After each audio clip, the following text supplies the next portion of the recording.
তিন ধরনের আমরা অ্যাডভার্ব আবার শিখেছি। আমাদের আছে adverb of place, adverb of time, আবার অ্যাডভার্ব অফ ম্যানার। তাই জন্য রিজন, কন্ডিশন আর টাইমের বিষয় বোঝাচ্ছে, তার মানেই আমরা মনে রাখবো যে এটা অ্যাডভার্বের বিষয় বলছে।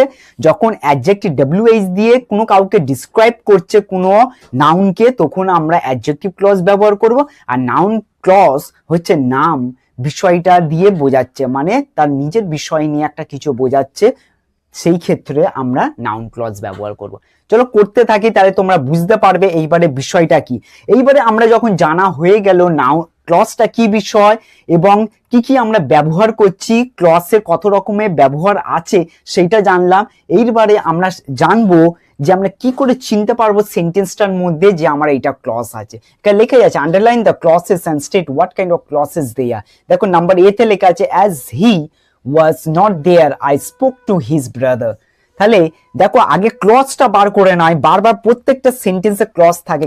ক্লজটা আমার হচ্ছে অ্যাজ, কনজাংশন যাকে বলা হয়। ওকে, কনজাংশন এইটা আমার। তাহলে কনজাংশন দিয়ে আমার দেখো সাবজেক্ট আর ভার্ব যখন থাকছে, তারপরে ওইটাকে নিয়েই আমরা কি বলি, ক্লজ বলে থাকি। তাহলে অ্যাজ হি ওয়াজ নট দেয়ার।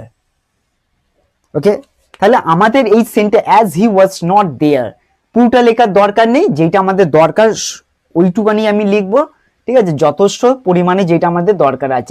আমরা আবার ক্লজটাকে দুভাগে ভাগ করা হয়েছে, এইটাও জেনে রাখো। দেখো দুটো ক্লজ আছে, একটা হচ্ছে মেন ক্লজ যাকে বলে মেন প্রিন্সিপাল, আর একটা হচ্ছে তোমার সাবঅর্ডিনেট ক্লজ। ঠিক আছে, সাবঅর্ডিনেট ক্লজটা, মেন ক্লজটা তোমার ইনডিপেন্ডেন্ট হয় আর সাবঅর্ডিনেট ক্লজটা ডিপেন্ডেন্ট হচ্ছে কারোর ওপর।